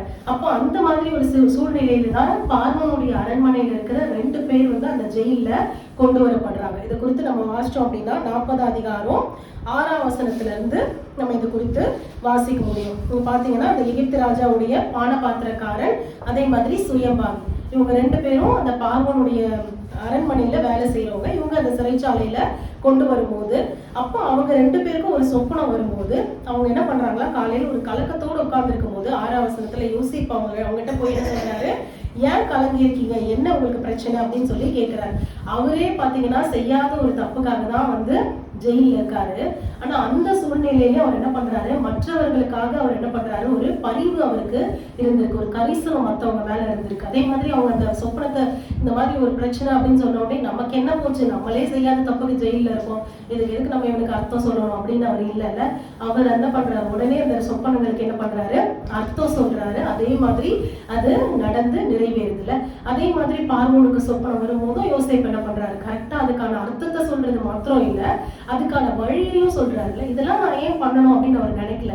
இப்போ நிறைய நேரம் நமக்கு என்ன பண்ணணும், நமக்கு ஒரு விரக்தி இருக்கும்போது எனக்கே வந்து இவ்வளவு பிரச்சனை இருக்கு, இதுல நான் ஏன் போய் அடுத்தவனுடைய பிரச்சனையில போய் தலையிடணும், யாருன்னா எப்படின்னா போறாங்க அப்படிங்கிற ஒரு தாட் தான் நமக்கு நிறைய நேரத்துல இருக்குல்ல. ஆனா யோசேப்பு அவர் பிரச்சனையில இருக்கும் போதும் அவர் என்ன பண்ணல, மற்றவங்களுடைய பிரச்சனைய அவர் எடுத்துக்கிட்டு அதுக்கு அவருடைய தாளந்தை அவர் என்ன பண்ணாரு, யூஸ் பண்ணாரு அப்படிங்கறத நம்ம பாக்குறோம். ஏன்னா மத்தேயுல 25ஆம் அதிகாரத்துல நம்ம அந்த தாளந்தை குறித்த அந்த ஊமையை நம்ம நிறைய முறை படிச்சிருப்போம்ல. ஆண்டவர் ஒருத்தருக்கு ஒரு எஜமான் என்ன பண்றாரு, 5 தாளந்து கொடுக்குறாரு, அடுத்து 2 தாளந்து கொடுக்குறாரு, 1 தாளந்து கொடுக்குறாரு. 5 தாளந்து வாங்கினவர் என்ன பண்றாரு, இன்னொரு 5 சம்பாதிக்கிறார். 2 தாளந்து வாங்கினவர் இன்னும் 2 சம்பாதிக்கிறார். ஆனா 1 தாளந்து வாங்கின மனுஷன் என்ன பண்றாரா, அதை புதைச்சி வச்சுட்டாருல. புதைச்சி வச்ச உடனே ஆண்டவர் திரும்பி வந்த உடனே அவர் என்ன சொல்றாரு, நீ வந்து கடினமான ஒரு எஜமானன்னு எனக்கு தெரியும். நீ வந்து விதைக்காத இடத்தில் அறுக்கிறவரும் தெளிக்காத இடத்தில் சேர்க்கிறவருமா இருக்கிறீர் நீரு. அதனால நான் என்ன பண்ணிட்டேன், புதைச்சு வச்சுட்டேன்னு சொல்லும் போது ஆண்டவர் என்ன பண்றாரு, அவர் கோபப்படுறதை நம்ம பாக்குறோம். அதே 5 தாலந்து வாங்கினவங்களையும் 2 தாலந்து வாங்கினவங்களும் அதை டபுள் ஆக்கி அவங்க கொடுக்கும் போது ஆண்டவர் என்ன பண்றாரு, சந்தோஷப்பட்டு கொஞ்சத்துல நீங்க உண்மையா இருந்தது நிமித்தம் நான் என்ன பண்றேன், உங்களை அநேகத்தின் மேல் அதிகாரியா வைப்பேன் அப்படின்னு சொல்றாரு. அப்போ நம்ம கிட்ட ஒரு டேலண்ட் ஆண்டவர் கொடுத்திருக்காரு, ஒரு தாளத்தை கொடுத்திருக்காரு அப்படின்னா நம்ம என்ன பண்ணணும், கர்த்தருடைய நாமத்திற்காக அதை நம்ம என்ன பண்ணணும், உபயோகப்படுத்தணும். நீங்க பாத்தீங்கன்னா அன்னைக்கு பார்வோனுக்கு இதை சொன்னது நிமித்தம் ஆண்டவருடைய நாமம் கண்டிப்பா என்ன பண்ணிருக்கோம், மகிமைப்பட்டிருக்கோம்ல. ஏன்னா பார்வோன் என்ன சொல்றாரு, உன்னுடைய தேவன் கரெக்டா உனக்கு இது எல்லாத்தையும் விளங்க பண்ணியிருக்காருன்னு தேவ நாமம் அந்த இடத்துல மகிமைப்படுது. அப்போ நம்மளுடைய அந்த தாளந்துகளை நம்ம ஆண்டவருக்காக நம்ம என்ன பண்ணணும், யூஸ் பண்ணணும். நம்ம அதை யூஸ் பண்ணும்போது தான் அந்த ஆண்டவருடைய நாமத்திற்கு மகிமையை வர பண்ணணும். இது வந்து நம்ம 3வது பார்த்தது. 4வது பாத்தீங்கன்னா நான் ஏற்கனவே சொன்ன மாதிரி அந்த ஆண்டவருடைய பிளானை அவர் என்ன பண்ணாரு, முழுசா நம்பினாரு. ஏன்னா நம்ம 37 அதிகாரத்துல நம்ம வாசிக்கும் போது அப்பதான் அவருக்கு அந்த சொப்பனங்களை அவர் பார்க்கிறார்ல. 5ஆம் வசனத்துல யோசேப்பு 37:5 யோசேப்பு ஒரு சொப்பனத்தை கண்டு அதை என்ன பண்றாரு, அவருடைய சகோதரருக்கு அறிவித்தார். வயல்ல அரிக்கட்டைகளை நான் கட்டிட்டு இருக்கும் போது என்னுடைய அரிக்கட்டை நிமிர்ந்திருந்தது, உங்களுடைய அரிக்கட்டைகள்லாம் சுற்றி வணங்கி இருந்தது அப்படின்னு சொல்றாரு. அதே மாதிரி இன்னொரு சொப்பனத்தை நான் பார்க்கும்போது பாத்தீங்கன்னா எல்லாம் சந்திரன்லாம் எனக்கு வந்து என்ன பண்ணுது, நட்சத்திரங்கள்லாம் எனக்கு வணங்கி நின்றுது அப்படின்னு அவர் சொல்லும் போது அவங்க அதிகமா பகைக்கிறாங்கல்ல. ஆனாலும் அவர் என்ன பண்ணல, அந்த பிளானை அது அப்படியே அவர் என்ன பண்றாரு, ஆண்டவருடைய அந்த திட்டத்தை அவர் யோசிச்சுட்டே தான் இருக்காரு. ஏன்னா அது நிமித்தம் தான் அவர் அது மேல ஒரு விசுவாசத்தை அவர் வச்சதுனாலதான் என்னைக்காவது ஒரு நாள் இந்த சூழ்நிலை இப்படியே இருந்துராது, என்னைக்காவது ஒரு நாள் கர்த்தர் எனக்கு கொடுத்த அந்த சொப்பனத்தை அந்த தரிசனத்தை என்ன பண்ணுவாரு, நிறைவேற்றுவார் அப்படின்னு ஒரு நம்பிக்கை அவருக்கு இருந்திருக்கும்ல. ஏன்னா நம்ம வசனம் சொல்லுது, குறித்த காலத்துக்கு தரிசனம் வைக்கப்பட்டிருக்கிறது, அது தாமதிக்காது, தாமதித்தாலும் அதுக்கு காத்துரு, அது கண்டிப்பா ஒரு நாள் என்ன ஆகும், நிச்சயமா நிறைவேறும் அப்படின்னு போட்டிருக்கு. அப்போ கண்டிப்பா அது எவ்வளவு நாள் அது ப்ரொலாங் ஆனாலும் எவ்வளவு நாள் அதுக்கு டிலே ஆனாலும் ஒரு நாள் அது சம்பவிக்கும் அப்படிங்கிற ஒரு விசுவாசம் அவருக்கு கண்டிப்பா இருந்தது நிமித்தம் தான் அவர் எங்க இருந்தாலும் அவர் என்ன பண்றாரு, உண்மையா இருக்காரு, ஆண்டவரை அவரு தேடுறவராய் ஆண்டவருக்கு பயந்தவராய் அவர் இருக்கிறத நம்ம வாசிக்க முடியுது. அப்ப ஆண்டவருடைய திட்டத்தின் மேல் அவர் என்ன பண்றாரு, நம்பிக்கை வைக்கிறார். அது ரொம்ப வந்து நெகட்டிவா அவருடைய லைஃப்ல நடந்தாலும் அவர் என்ன பண்ணல, அந்த நெகட்டிவ் எல்லாம் பார்க்காம அவர் என்ன பண்றாரு, பொறுமையா அதுக்காக காத்திருக்கிறத நம்ம வாசிக்கிறோம்ல. ரோமர் 8:28 படி வேதம் என்ன சொல்லுது, அவருடைய தீர்மானத்தின்படி அழைக்கப்பட்டவர்கள தேவன் தெரிந்து கொண்ட எல்லாருக்கும் வந்து சகலமும் நன்மைக்கு இதுவாய் நடக்குது. ஏன்னா நம்ம வந்து யோசிக்கலாம், நம்மளுடைய பிளான் பொறுத்தவரையிலும் இது தீமைக்கு தான் இது அப்படின்னு நம்ம நினைக்கலாம் இல்ல. அன்னைக்கு யோசிப்பு அந்த சிறைச்சாலையில போகல அப்படின்னா கண்டிப்பா அவர் யாரை மீட் பண்ணிருக்க மாட்டாரு, அந்த பார்வோனுடைய ஊழியக்காரர்கள் அந்த பானபாத்திரக்காரரையும் அந்த சுயபாகியும் அவர் மீட் பண்ணியிருக்க மாட்டாரு, அவங்களுடைய அந்த சொப்பனத்துக்கு அர்த்தம் சொல்லியிருக்க மாட்டாரு. அப்போ மேபி அவர் வந்துட்டு என்ன பண்ணிருக்கலாம், அந்த அடிமையாவே இருந்து அவர் விடுதலை ஆகி இருக்கலாம், திரும்ப அவர் ஊருக்கு போயிருக்கலாம். அப்போ இதெல்லாம் சம்பவிச்சிருக்கிறாருல்ல. அப்போ ஒரு தீமை நடந்தாலும் கர்த்தர் அதை என்ன பண்றாரு, நன்மையாய் மாற பண்றாரு. ஏன்னா யோசிப்பு அதுதான் அவருடைய சகோதரர்கள்ட்ட சொல்றாரு, நீங்க வந்து என்னை வந்து வித்து போட்டீங்க, ஆனாலும் நீங்க தீமை செய்ய நினைத்தீர்கள், ஆனா கர்த்தர் அதை என்ன பண்ணாரு, நன்மையாய் முடிய பண்ணினார். ஏன்னா உங்க எல்லாரையும் ரட்சிக்கணும் அப்படின்னு சொல்லிட்டு தான் ஆண்டவர் என்ன பண்ணாரு, என்ன முன்னாடி இங்க அனுப்புனாரு அப்படின்னு சொல்லி என்ன பண்றாரு, அவர் சகோதரர்கள்ட்ட சொல்றதை நம்ம பார்க்கிறோம். அப்போ அந்த ஆண்டவருடைய திட்டத்தின் மேல ஒரு அளவு இல்லாத ஒரு நம்பிக்கை வந்து யோசேப்புக்கு இருந்தது. இப்ப அதே மாதிரி நம்மளும் என்ன பண்ணணும், யோசேப்பை போல நம்ம என்ன பண்ணணும், நம்ம கர்த்தர் மேல நம்ம நம்பிக்கை வச்சவங்களா இருக்கணும். நீங்க பாத்தீங்கன்னா 1 பேதுருல 5:6 வேதம் என்ன சொல்லுது, அவர் குறித்த காலத்துக்கு நம்ம உயர்த்துறதுக்கு நம்ம என்ன பண்ணணுமோ அவருடைய கரத்துக்குள்ள நம்ம அடங்கி இருங்கள் அப்படின்னு இருக்குல்ல. அப்போ நம்ம ஆண்டவருடைய கரத்துக்குள்ள நம்ம அடங்கி இருக்கும் போது ஏற்ற காலத்துல ஆண்டவர் என்ன பண்ணுவார், நம்மள உயர்த்துகிற தேவனா இருக்கிறார். சோ 4 காரியம் நம்ம பார்த்தோம். 5வது நம்ம பார்த்தோம் அப்படின்னா யோசேப்பனுடைய ஞானத்தை குறித்து நம்ம பார்க்க போறோம். நீங்க பாத்தீங்கன்னா அந்த யோசேப்பு என்ன பண்றாரு, பார்வோனுக்கு அந்த சொப்பனத்துக்கு அர்த்தம் சொல்றாரு. அர்த்தம் சொன்னது மாத்திரம் இல்லாம அவர் என்ன பண்றாரு, ஒரு ஐடியா கொடுக்குறாரு பார்வோனுக்கு, எப்படி வந்து ஒரு தேசத்தை நிர்வாகம் பண்ற அளவுக்கு ஒரு ஞானத்தை ஆண்டவர் என்ன பண்றாரு, யோசேப்புக்கு கொடுத்திருக்காருல்ல. அவ்வளோ ஞானத்தை அவர் கொடுத்ததுனாலதான் அவரால் அந்த தேசம் காப்பாற்றப்பட்டது இல்லாம சுற்றில இருக்கிற நிறைய ஜனங்கள் அழியாதபடிக்கு இந்த தானியம் இவங்க இருப்பு வச்சதுனாலதான் என்ன பண்ண முடிஞ்சது, அந்த சுத்து வட்டாரத்துல இருக்க தேசங்கள் எல்லாம் வந்து அவ்வளவு மக்கள் வந்து காப்பாற்றப்படுறாங்க. அப்ப அவ்வளவு ஞானத்தை யோசேப்புக்கு ஆண்டவர் என்ன பண்ணிருக்காரு, கொடுத்திருக்காரு. நீங்க பாத்தீங்கன்னா அதுல ஒரு வசனம் வாசிங்க. அவர் என்ன சொல்றாரு, நீங்க ஒரு ஞானமுள்ள ஒரு மனுஷனை நீங்க வைக்கணும், நீங்க ஒருத்தங்களை நீங்க என்ன பண்ணுங்க, அதிகாரியா நீங்க ஏற்படுத்தணும் அப்படின்னு சொல்லும் போது பார்வோன் சொல்றாரு 33 வசனம் 41 அதிகாரத்துல, ஆகையால் அவர் என்ன சொல்றாரு, ஞானமுள்ள ஒரு மனுஷனை தேடி யோசேப்பு சொல்றாரு, அவனை எகிப்து தேசத்துக்கு அதிகாரியாக பார்வோன் ஏற்படுத்துவாராக அப்படின்னு சொல்லும் போது, அப்போ பார்வோன் என்ன சொல்றாரு 38ல, அப்பொழுது பார்வோன் தன் ஊழியக்காரரை நோக்கி, தேவ ஆவியை பெற்ற இந்த மனுஷனை போல வேறொருவன் உண்டோ அப்படின்னு சொல்லி என்ன பண்றாரு. 39ல, பின்பு பார்வோன் யோசேப்பை நோக்கி, தேவன் இவை எல்லாவற்றையும் உனக்கு வெளிப்படுத்தி இருக்கிறபடியால் உன்னை போல விவேகமும் ஞானமும் உள்ள வேறொருவன் இல்லை அப்படின்னு சொல்றாரு. இப்ப இந்த பார்வோனுடைய அரண்மனையில எத்தனையோ ஞானவான்கள் இருந்திருப்பாங்கல்ல, படிச்சவங்க, ஞானிகள் எத்தனையோ பேர் இருந்திருப்பாங்க. ஆனா அவங்க எல்லாருக்கு மேல யோசேப்புக்கு ஆண்டவர் என்ன பண்ணியிருக்காரு, அவருடைய அந்த ஆவி அவருக்குள்ள இருந்ததுனால அந்த ஞானத்தை ஆண்டவர் என்ன பண்ணியிருக்காரு, கொடுத்தது நிமித்தம் தான் அந்த ஒரு நல்ல ஒரு பிளானை வந்து என்ன பண்ண முடியுது, யோசேப்புனால கொடுக்க முடியுதுல்ல. நம்ம பார்த்த மாதிரி யோசேப்பு என்ன பண்ணியிருக்காரு, அந்த பார்வோனுக்காக அந்த மொத்த எகிப்து தேசத்துடைய எல்லா நிலங்களையும் என்ன பண்ணியிருக்காரு, வாங்கியிருக்காருல்ல. அதுக்கப்புறம் அவங்க விதைக்கும் போது அப்பயும் அவர் என்ன சொல்றாரு அப்படின்னா, நீங்க என்ன பண்ணணும், நீங்க விதைச்சீங்க அப்படின்னா அந்த 5ல் 1% வந்து யாருக்கு சொந்தமாகணும், பார்வோனுக்கு சொந்தமாகணும் அப்படின்னு சொல்றாரு. அப்ப எவ்வளவு பொக்கிஷங்களை அவரு பார்வோனுக்காக என்ன பண்ணிருக்காரு, சேர்த்திருக்காருல்ல. அந்த பஞ்ச காலத்துல கிட்டத்தட்ட அவ்வளவு பொக்கிஷங்களை அவர் பார்வோனுக்காக சேர்த்து வச்சிருக்கிறத நம்மளால பார்க்க முடியுது. அப்ப இதெல்லாம் எப்படி, அந்த ஞானம், அந்த விவேகம், இதெல்லாம் ஆண்டவர் கொடுக்கறது இல்ல. ஏன்னா புத்தி உள்ளவனுக்கு அறிவு லேசாய் வரும்னு போட்டிருக்கு. ஆனா அதே நீதிமொழிகள் என்ன போட்டிருக்கு, கர்த்தருக்கு பயப்படுதல் தான் ஞானத்தின் ஆரம்பம். அப்ப தேவனுக்கு பயப்படுகிற பயம் நமக்கு இருக்கும் போதுதான் அந்த ஞானம் நமக்கு இருக்கும்ல. தெய்வ ஆவியானவர் நமக்குள்ள இருந்தா நமக்கு அந்த ஞானம், ஏன்னா நமக்கு தெரியும் நம்ம ஆண்டவராக இயேசு கிறிஸ்து அவர் தான் ஞானம் இல்ல. அப்ப அவர் நமக்குள்ள இருக்கும் போது எல்லா காரியங்களையும் எப்படி செய்யணும் அப்படிங்கிற அந்த ஞானத்தை ஆண்டவர் என்ன பண்றாரு, நமக்கும் தருகிறவரா இருக்கிறார். அடுத்து நம்ம பார்க்கும்போது நல்ல ஒரு லீடர்ஷிப் குவாலிட்டி யோசேப்புக்கு இருக்கு இல்ல.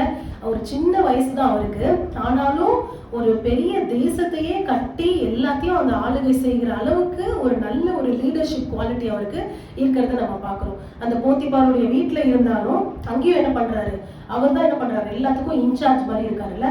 கிட்டத்தட்ட அவருக்கு கீழே தான் மற்ற எல்லா ஊழியக்காரங்களும் இருக்காங்க. அப்ப எல்லா காரியத்தையும் அவர் தான் என்ன பண்றாரு, விசாரிக்கிறதுல இருந்து எல்லா வேலைகளையும் செய்யறதுல இருந்து எல்லாத்தையும் அவர் என்ன பண்றாரு, கரெக்டா அவர் செய்யறதை நம்ம பாக்குறோம். அதே மாதிரி ஜெயில கொண்டு போய் அவரை விடும்போதும் அங்கேயும் என்ன பண்றாரு, எல்லா கைதிகளையும் விசாரிக்கிறதுக்கு அந்த யோசேப்பை தான் என்ன பண்ணியிருக்காங்க, அப்பாயிண்ட் பண்ணியிருக்கதை நம்ம பார்க்கிறோம். இதை குறித்து நம்ம பார்க்கும்போது 40 அதிகாரத்துல 4ஆம் வசனத்தை நம்ம வாசிச்சோம் அப்படின்னா, 3ஆம் வசனத்துல பாத்தீங்கன்னா அந்த பானபாத்திரக்காரனும் அந்த சுயம்பாகிகளின் தலைவனும் 2 பேரையும் யோசேப்பு வைக்கப்பட்ட அந்த இடத்துல தலையாரிகளின் அதிபதி என்ன பண்றாரு, அந்த சிறைச்சாலையில வைக்கிறத நம்ம பார்க்கிறோம். இப்போ 4ஆம் வசனம் நம்ம வாசிச்சோம் அப்படின்னா, தலையாரிகளின் அதிபதி அவர்களை விசாரிக்கும்படி யோசேப்பின் வசத்தில் ஒப்புவித்தான், அவன் அவர்களை விசாரித்து வந்தான், அவர்கள் அநேக நாள் காவலில் இருந்தார்கள்.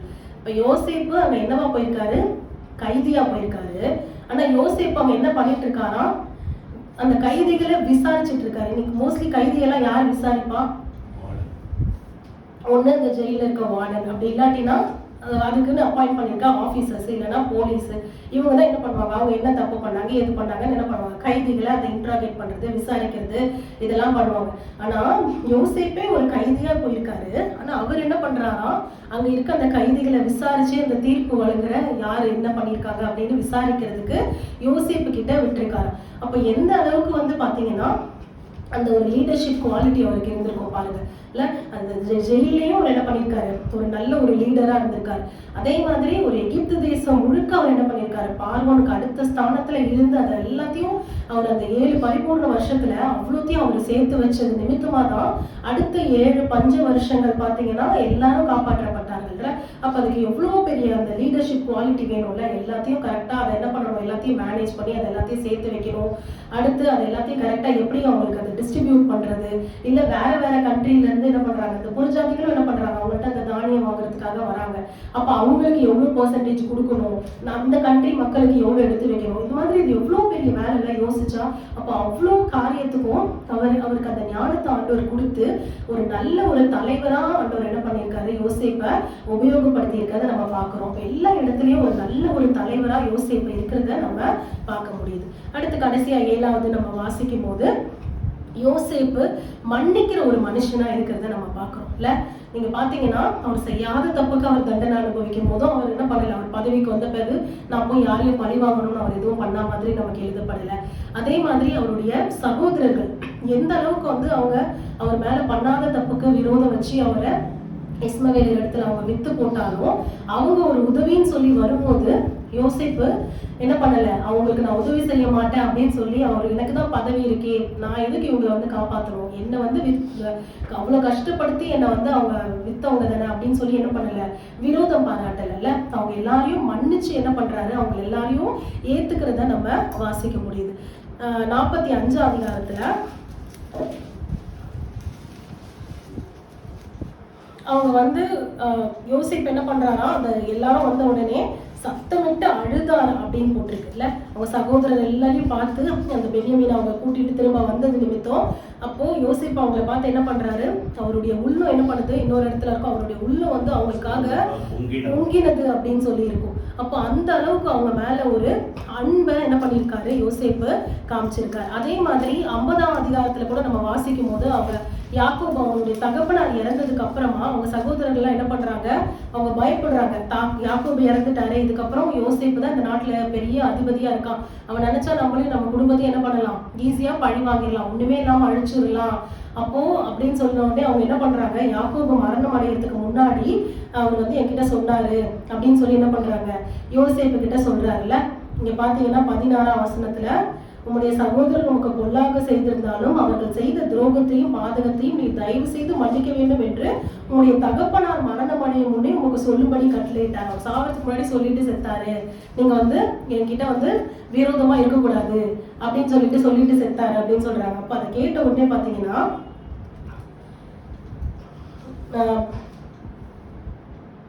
அவங்க பண்ணிடுறாங்க. யோசேப்பு அதிலே 17ஆம் வசனத்துல கடைசியா வாசிக்கலாம், அவர்கள் அதை யோசேப்புக்கு சொன்ன போது அவர் என்ன பண்றாரா, அழுகுறாரு இல்ல. எந்த அளவுக்கு அவர் பாதிச்சிருக்கோம் அவரை. எங்க அப்பா வந்து கடைசியா நீங்க வந்து எங்கிட்ட எல்லாம் விரோதமா இருக்கக்கூடாதுன்னு சாவறதுக்கு முன்னாடி சொல்லிட்டு செத்தாருன்னு உடனே யோசிப்பு அழுகுறாரு. ஏன்னா அவர் எந்த அளவுக்கு அவங்க மேல அன்பா இருந்தா அவர் என்ன பண்றாரு, அவங்களுடைய பிள்ளைங்களை கூட்டிட்டு வர்றதுக்கு, அவங்களுடைய மனைவிகளை கூட்டிட்டு வர்றதுக்கு எல்லாத்துக்கும் வண்டி அனுப்புறாருல. எகிப்துல இருந்து வண்டி அனுப்பி அவங்களுக்கு தேவையான வழிக்கு தேவையான உணவு, அப்புறம் அவங்களுக்கு தேவையான உணவு, அவங்க ஆடு மாடுகளுக்கு தேவையானது எல்லாத்தையும் ஏத்தி அனுப்பி நீங்க போய் என்ன பண்ணுங்க, அங்க இருந்து வாங்கன்னு சொல்லி அந்த அளவுக்கு அவர் கரிசனையோட அவங்களை கூட்டிட்டு வராங்க. ஆனா இவங்க என்ன பண்றாங்க, யோசேப்பு ஒருவேளை விரோதிப்பானோன்னு சொல்லி பயப்படுறது நிமித்தம் அதை கேட்ட உடனே யோசேப்புடைய உள்ளம் உடைஞ்சு அவர் என்ன பண்றாரு, அழுகுறத நம்ம பாக்குறோம். அப்போ அந்த அளவுக்கு அவர் என்ன பண்றாரு, அவங்கள மன்னிக்கிற ஒரு குணத்தோடு அவர் யோசேப்பு இருக்கிறத நம்ம வாசிக்க முடியுது. இத்தனைக்கும் பாத்தீங்கன்னா அந்த 42ஆம் அதிகாரத்துல தான் அவங்க என்ன பண்றாங்க, யோசேப்பை விற்கிறாங்க. அப்போ அவங்க பாத்தீங்கன்னா அந்த யோசேப்பை விற்கும் போது அவர் என்ன பண்ணியிருக்காரு, அவர் வந்துட்டு அவங்க கிட்ட வந்து என்ன பண்ணியிருப்பாரு, கண்டிப்பா ஏதாவது ஒரு வேண்டியிருப்பாருல்ல, என்ன இப்படி பண்ணாதீங்க அப்படின்னு சொல்லிட்டு. இதை வந்து அவங்க எப்போ வந்து சொல்றாங்க அப்படின்னா, அந்த தானியம் கொள்றதுக்கு அவங்க வரும்போது திரும்பி போகும்போது அந்த பணப்பையெல்லாம் வந்து அவங்களுடைய அந்த சாக்கிலே வந்து இருக்கும்போது அவங்க பயந்து அவங்க சொல்ற அந்த வசனத்தை தான் நம்ம வாசிக்க போறோம். 42:21. அப்போ அவங்க சகோதரன் என்ன பேசிக்கிறாங்க, நம்முடைய சகோதரனுக்கு நாம் செய்த துரோகம் நம்மேல் சுமந்தது, அவன் நம்மை கெஞ்சி வேண்டிக் கொண்ட போது அவனுடைய மன வியாகுலத்தை நாம் கண்டும் அவனுக்கு செவி கொடாமற் போனோமே, ஆகையால் இந்த ஆபத்து நமக்கு நேரிட்டது. அப்ப அவர் என்ன பண்ணியிருக்காரு, அவங்கள்ட்ட கெஞ்சி இருக்காருல்ல, கெஞ்சி வேண்டிக் கொள்றாரு. அப்ப கூட இவங்க என்ன பண்ணலையா, செவி கொடுக்காம அவர் என்ன பண்ணிட்டாங்க, அந்த கூலியில இருந்து எடுத்து வித்துட்டாங்கல்ல. ஆனா அப்படி இருந்து கூட அவர் என்ன பண்ணல, அதுக்கு பழி வாங்கல. அவங்க மேல அன்பா இருந்து அவர் என்ன பண்ணியிருக்காரு, அவங்களுக்கு உதவி செய்யறதை நம்ம பாக்குறோம்ல. நம்ம இந்த குட் ஃப்ரைடே மெசேஜ் கூட நம்ம கேட்டோம்ல, நம்ம ஆண்டவர் சிலுவையில கூட நமக்காக என்ன பண்ணியிருக்காரு, அவரை வந்து யாரெல்லாம் வந்துட்டு ஏளனமா பேசினாங்களோ எல்லாருக்காகவும் ஆண்டவர் என்ன பண்ணியிருக்காரு, பிதாவே இவங்களுக்கு மன்னியும் அப்படின்னு சொல்லியிருக்காரு. அதே மாதிரி நம்மளும் என்ன பண்ணணும், கிறிஸ்து நமக்கு மன்னிக்கிற மாதிரி நம்மளும் ஒருவருக்கு ஒருவர் நம்ம மன்னிக்கணும் அப்படின்னு எபேசியர் 4:32 போட்டிருக்கு. அப்ப நம்மளும் எல்லாரையும் மன்னிக்கிறவர்களாய் நம்ம இருக்கணும்ல. ஏன்னா வேதம் என்ன சொல்லுது, நீ வந்து உன் சகோதரன்ட்ட ஏதாவது நீ வந்து குறை, நீ வந்து சண்டை போட்டிருக்க, பேசல, குறை இருக்கு அப்படின்னா உன் காணிக்கை செலுத்த நீ வரும்போது உன் காணிக்கை என்ன பண்ணு, அங்கேயே வச்சுட்டு நீ போய் முதல்ல என்ன பண்ணு, அவங்களோட ஒப்புரவாயிட்டு வந்து நீ இந்த காணிக்கையை செலுத்து அப்படின்னு வேதம் சொல்லுதுல்ல. அப்போ நம்ம என்ன பண்ணணும், மன்னிக்கிறவர்களாய் நம்ம இருக்கணும். ஸோ 7 காரியங்கள் நம்ம யோசேப்பை குறித்து நம்ம வாசிச்சோம். முதல்ல தேவனுக்கு பயந்து பொல்லாப்புக்கு விலகுகிற ஒரு மனுஷனா அவர் இருந்தார், பாவத்துக்கு விலகுகிற ஒரு மனுஷனா இருந்தார்னு பார்த்தோம். 2வது அவர் உத்தமனா இருந்தது, உத்தமனா எல்லா இடத்துலையும் நடந்துகிட்டதை நம்ம பார்த்தோம். அடுத்து அவருடைய அந்த தாழ்ந்துகளை ஆண்டவருக்கு என்று உபயோகப்படுத்துகிறவரா இருக்கிறத பார்த்தோம். அடுத்தது பார்த்தீங்கன்னா ஆண்டவருடைய அந்த பிளான், ஆண்டவர் கொடுத்த அந்த தரிசனத்துக்காக பொறுமையா காத்திருந்து அதை அதிகமாய் சுதந்திரத்து கொண்டதை நம்ம பார்க்கிறோம். அதே மாதிரி அவருடைய அந்த ஞானத்தை குறித்து நம்ம பார்த்தோம். அவருடைய அந்த தலைமை பொறுப்பு எப்படி, அவர் அந்த லீடர்ஷிப் ஸ்கில்ஸ் அவருக்கு இருந்தது அப்படின்னு பார்த்தோம். அதே மாதிரி மன்னிக்கிறவராக இருக்கிறத நம்ம பார்த்தோம். நீங்க பாத்தீங்கன்னா பைபிள்ல இந்த யோசேப்பை குறித்து நிறைய காரியங்கள் பார்த்தீங்கன்னா நம்ம ஆண்டவராக இயேசு கிறிஸ்து அதை ரெண்டையும் நம்மளால கம்பேர் பண்ண முடியும். நிறைய வந்து அந்த ஒற்றுமைகள் நம்மளால பார்க்க முடியும்ல.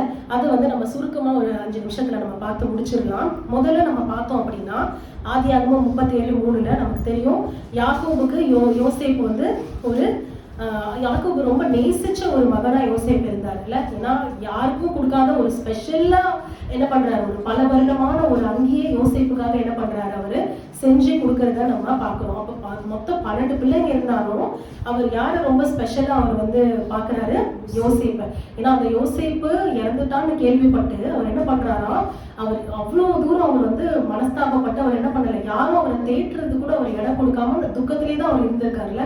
திரும்ப யோசேப்பு உயிரோடு இருக்கான்னு கேள்விப்பட்ட வரைக்கும் அவருடைய அந்த ஆவியில ஒரு துக்கம் இருந்துகிட்டே இருக்கிறத நம்ம பார்க்கிறோம். ஸோ அப்படியாக ஒரு தன் தகப்பனுக்கு ஒரு பிரியமான ஒரு பிள்ளையா யோசேப்பு இருக்கிறத நம்ம பார்க்கிறோம். அதே மாதிரிதான் மத்தேயுல 3:17 ஆண்டவர் வந்து ஞானஸ்நானம் எடுத்து கரையேறும் போது இவர் என்னுடைய நேசகுமாரன், இவரை நான் பிரியமா இருக்கிறேன் அப்படின்னு சொல்லி பிதா வந்து இயேசு கிறிஸ்துவ சொல்றதை நம்ம பார்க்க முடியுது.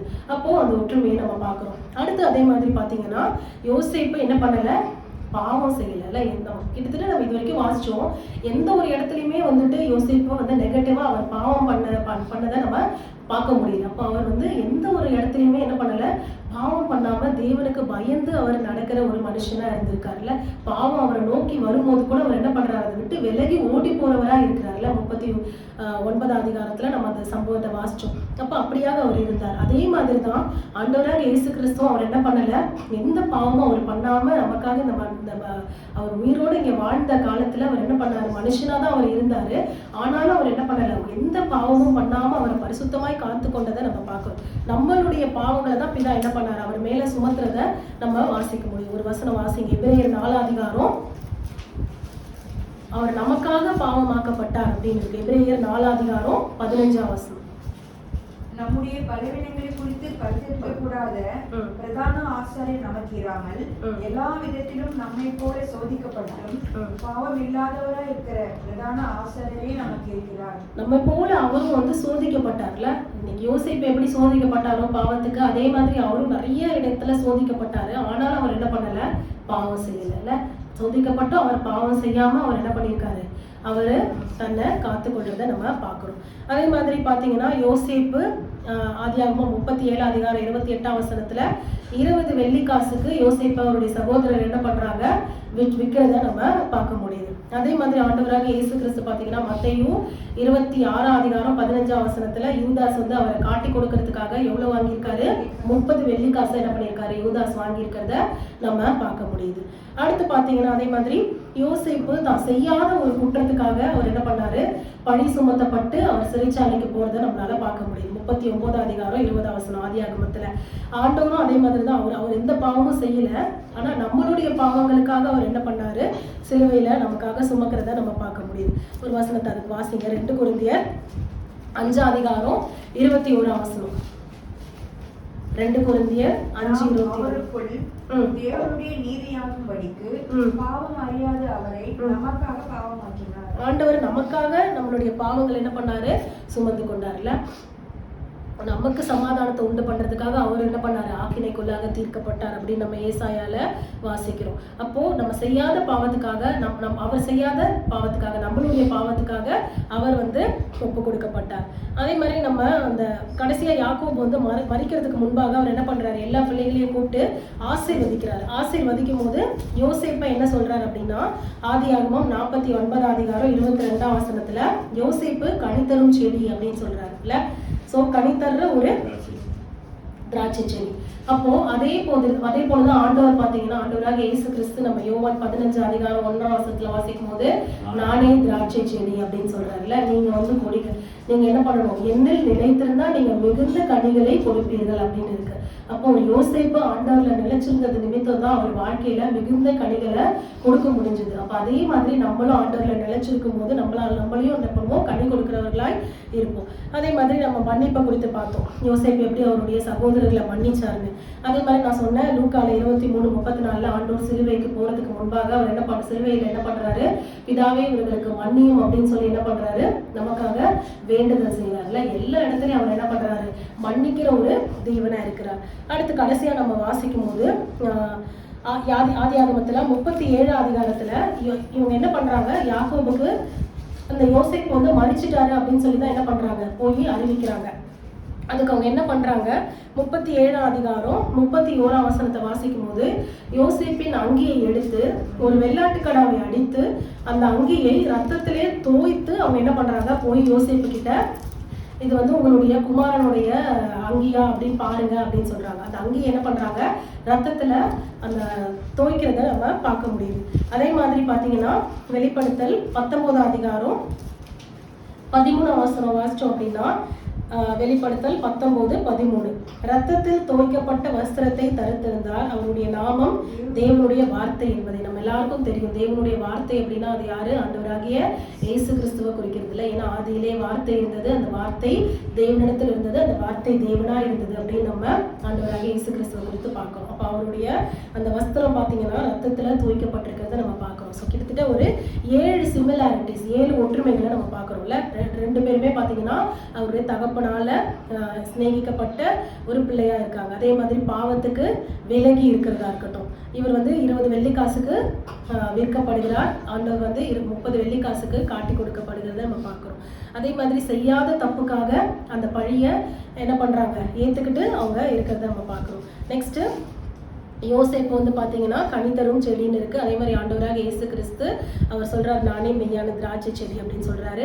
அடுத்து மன்னிக்கிறத குறித்து பார்த்தோம். கடைசியா அவருடைய அங்கி எப்படி அந்த ரத்தத்துல துவைக்கப்பட்டிருக்கிறது உதாரணமா எப்படி சொல்லப்பட்டிருக்கு அப்படின்னு பார்த்தோம். ஸோ யோசேப்புடைய வாழ்க்கையில நிறைய நற்குணங்களை நம்ம பார்த்திருக்கோம். இது எல்லாவற்றையும் நம்மளுடைய வாழ்க்கையில நம்ம கடைபிடிக்கணும். ஆண்டவருடைய நாமத்தின் மகிமைக்காக நம்ம இருக்கும்போது ஆண்டவர் எப்படி யோசேப்பு எங்க இருந்தாலும் வந்து போகிற இடமெல்லாம் வந்து ஆண்டவர் அவரோடு கூட இருந்து அவரை உயர்த்தி அவரை ஆசீர்வதித்த மாதிரி நம்மளுடைய ஆண்டவர் இருந்து நம்மளையும் ஆசீர்வதிப்பார். கர்த்தருடைய பரிசுத்த நாமத்துக்கு ஸ்தோத்திரம். Praise the lord. ஹல்லேலூயா. ஆண்டவருக்கும் யோசேப்புக்கும் நல்ல ஒற்றுமை, 7 ஒற்றுமை நம்ம பார்த்தோம். நவநாத கூட தான் அவரை போல வாழ்வதற்கு நம்ம என்ன செய்யணும், ஒப்பு கொடுக்கணும். அது பார்த்தீங்கன்னா அந்த விற்கப்பட்டது பார்த்தீங்கன்னா யோசேப்பை 20 வெள்ளிக்காசு விற்றாங்க, ஆண்டவரை 30 வெள்ளிக்காசு காட்டி கொடுத்தாங்க. எங்கள் பாஸ்டர் ரொம்ப வருஷத்துக்கு முன்னாடி இதை ஒரு தடவை எடுக்கும்போது சொன்னார், 20 வெள்ளிக்காசுக்கு அவங்க என்ன செய்தாங்க, மீதியான் வர்த்தகத்தில் சகோதரன் விற்றாங்க. மீதியான் வர்த்தகர் யார்கிட்ட போய் விற்றுருக்காங்க, எகிப்தில் போய் பார்வோன் வீட்டில் போய் விற்றுருக்கான். அப்போ லாபம் இல்லாமல் விற்றுருப்பான்.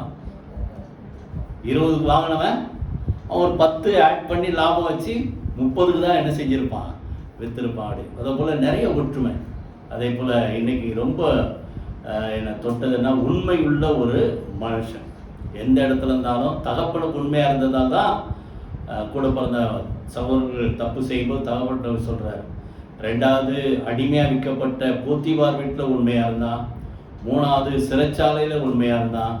4வது பார்வோன் அந்த ராஜாவுக்கு உண்மையாக இருந்து அந்த தேசம் முழுசுமே பார்வோனுக்கு சொந்தமாகணும். யோசேப்புக்கு இல்லை, பார்வோனுக்கு சொந்தமாக. பாருங்க, உண்மை உள்ள மனுஷனாக இருக்கிறதா தான் ஆண்டவர் உயர்த்தினார். அதே போல் என்ன ரொம்ப தொட்ட ஒரு காரியம் என்னென்னா, நல்லா கவனிங்க, நம்முடைய ஆண்டவர் நாம் நினைப்பதற்கும் வேண்டிக் கொள்வதற்கும் மிக அதிகமாக நமக்கு செய்ய வல்லவர். அவனுடைய சொப்பனம் பார்த்தீங்கன்னா அந்த 11 அரிக்கட்டு சுற்றி அவனை வணங்குச்சு. இவனுடைய அரிக்கட்டை சூரியனும் சந்திரனும் 11 நட்சத்திரம் சுற்றி வணங்குச்சு. அதே போல் நடந்தது. சகோதரர் வந்து அவன் காலில் விழுந்தாங்க. ஆனால் அதுக்கு மேலே ஆண்டவர் செஞ்சார். இவன் அந்த உபத்திரவத்தை பொறுமையாக சகிச்சதுனால அந்த சகோதரருக்கு மேலே மாத்திரம் இல்லை, அந்த குடும்பத்துக்கு மேலே மாத்திரம் இல்லை, எகிப்து தேசம் முழுசுக்குமே தேவன் அவனை என்ன செய்தார்? உயர்த்தினார். பார்வன் சொன்ன வார்த்தை தென்றனிட்டு என்ன செய்யுங்க, அவனுக்கு முன்பாக பணியுங்கள் என்று ஒரு ராஜா சொல்றான். அந்த அளவுக்கு ஆண்டவர் உயர்த்தினார். கர்த்தர் நல்லவர். ஜெபமனோ. ஹல்லேலூயா. நன்றி தகப்பனே. யோசேப்புடைய வாழ்க்கையில ஆண்டவரே நாங்கள் பார்க்கிற அநேக காரியங்கள் வாழ்க்கையில நாங்கள் கடைபிடிக்க உதவி செய்யுங்கப்பா. உண்மை போல ஒரு பரிசுத்தமாய் வாழ்ந்தது போல, மன்னிக்கிற ஒரு மகனாக, அன்புள்ள ஒரு மகனாக வாழ்ந்தது போல நாங்கள் ஆண்டவரை எல்லாவற்றிலும் ஆண்டவர் உண்மை போல எங்களை கர்த்தர் மாற்றும்படியாக ஜெபிக்கிறோம். ஆண்டவரே வரப்போகிற நாட்களில் இன்னும் வேதத்தில் அநேக பரிசுத்தனுடைய வாழ்க்கையை நாங்கள் ஆராய்ந்து பார்க்க கர்த்தர் எங்களுக்கு உதவி செய்வீராக. இயேசு கிறிஸ்துவின் ஜீவனுள்ள ஜெயமுள்ள நாமத்தில் ஜெபிக்கிறோம் நல்ல பிதாவே. ஆமென். என் ஆத்துமாவே கர்த்தரை ஸ்தோத்திரி, என் முழு மேலுடைய பரிசுத்த நாமத்தை ஸ்தோத்திரி. என் ஆத்துமாவே கர்த்தரை ஸ்தோத்திரி, அவர் செய்த சகல உபகாரங்களை மறவாதே. ஆமென். ஆமென். God bless you.